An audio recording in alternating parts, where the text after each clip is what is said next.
Сәлем достар, мен бүгін осы көйлекті тез құруға тырысамын. Бастайық.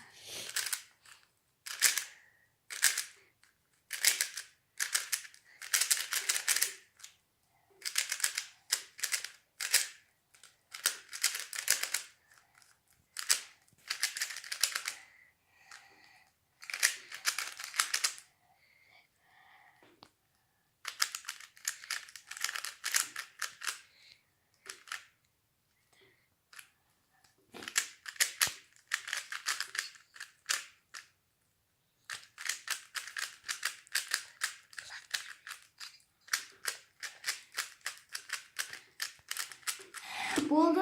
Міне бәрі бүтін. Осы келесі видеода осы да 1000 лайк жиналса, онда келесі видеода мен осы 3-3 көйлекке обучение жасаймын.